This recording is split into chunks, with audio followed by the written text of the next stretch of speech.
Madame la présidente, monsieur le ministre, madame et messieurs les ministres, mes chers collègues, en écoutant notre collègue Ravier, j'ai soudain compris que nous vivions sous le joug d'une dictature et que sans une poignée d'héroïques résistants, nous ne nous en serions pas aperçus. On nous a tous inoculés dès notre plus jeune âge le DT polio et depuis, Agnès Buzyn, cette autocrate, a rajouté 8 vaccins obligatoires. Le carnet de vaccination, ancêtre du pass sanitaire, instaurait un contrôle généralisé de la population.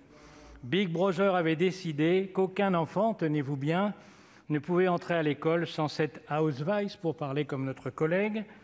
Notre droit le plus sacré à choisir la maladie plutôt que l'immunité était bafoué depuis Pasteur.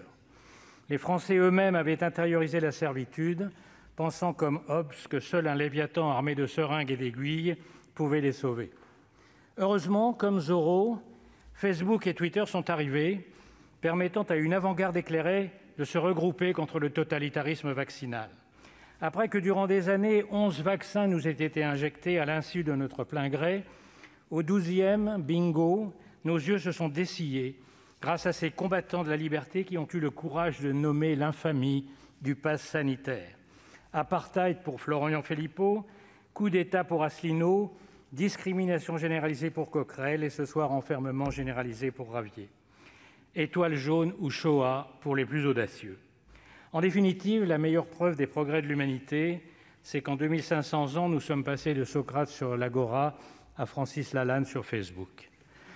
Quel dommage que les réseaux sociaux n'aient pas existé plus tôt pour défendre contre les dictateurs de la piqûre la liberté de mourir en harmonie avec la nature et ses dons, parmi lesquels nos compagnons de toujours, la variole, la poliomyélite, la peste et le choléra, qui ont permis aux plus grands auteurs, Camus, Giono, Thomas Mann ou d'autres, d'écrire les chefs-d'œuvre immortels de la littérature de pandémie.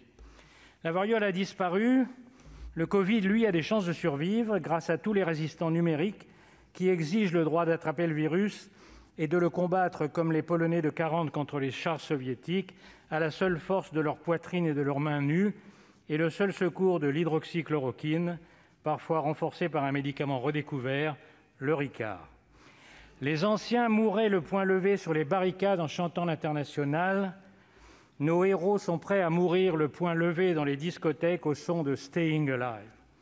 Comment ne pas admirer aussi cette députée ayant fait le choix cornélien de fausser compagnie à la majorité sans laquelle elle n'aurait jamais été élue et de haranguer, telle la liberté guidant le peuple, les foules de résistants à la dictature sanitaire en les invitant comme Henri IV à se rallier à son panache blond et d'envahir les permanences de ses collègues favorables au pass sanitaire. Je voudrais, très sérieusement cette fois, implorer qu'on veuille bien nous épargner cette mauvaise querelle sur les libertés. Ce n'est pas le gouvernement, le pouvoir médical ou les partisans de la vaccination obligatoire qui les restreignent, c'est la pandémie. Loin d'être un viol de notre liberté, les mesures annoncées sont les conditions de son rétablissement.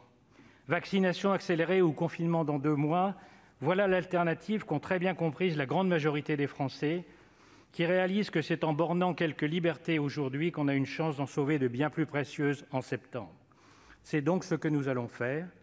Et ce choix ne fait pas du président un dictateur, mais un décideur. Il ne fait pas du Parlement un rassemblement de tyrans, mais une assemblée de responsables. Cette décision est-elle difficile ? Elle est au contraire limpide. Le vaccin est une prouesse scientifique que des milliards d'êtres humains attendent désespérément d'obtenir. Quel gouvernement serait assez irresponsable pour ne pas le proposer à tous, le plus vite possible, et protéger en attendant ceux qui ne le sont pas encore. Il ne reste donc que des questions de méthode, ce qui ne les rend pas plus simples pour autant. Et d'abord, faut-il choisir la vaccination obligatoire pour tous ou le durcissement du pass sanitaire ? La première solution a l'avantage de nombreux précédents et de la simplicité du message. Son inconvénient est de ne pouvoir être achevé avant plusieurs mois, alors que le temps presse. Philippe Bas a raison. L'épidémie flambe de manière exponentielle. Les Chinois viennent de découvrir que la charge virale du variant Delta est 1000 fois supérieure à celle des variants précédents et nous serons dans quelques jours à 40 ou 50 000 cas quotidiens.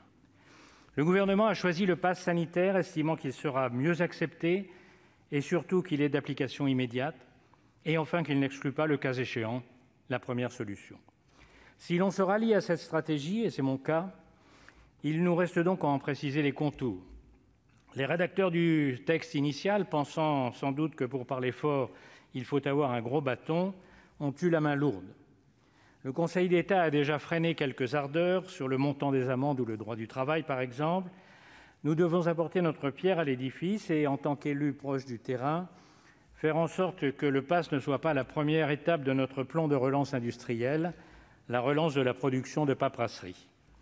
Et éviter, par exemple, que les terrasses de café ne se transforment en ring de boxe et que le train de 8h47 n'ajoute pas 2 heures à ses retards habituels pour cause de vérification. En matière de protocole, Courteline n'est jamais loin. La vaccination pour tous, c'est la liberté pour tous. Les droits de chacun doivent être respectés, les contraintes excessives évitées, mais à condition de ne pas mettre en danger la santé d'autrui et de ne pas oublier que le corollaire de la liberté, c'est la responsabilité. Merci. La parole est à Monsieur le Président Guillaume Gontard pour le groupe écologiste Solidarité et Territoires.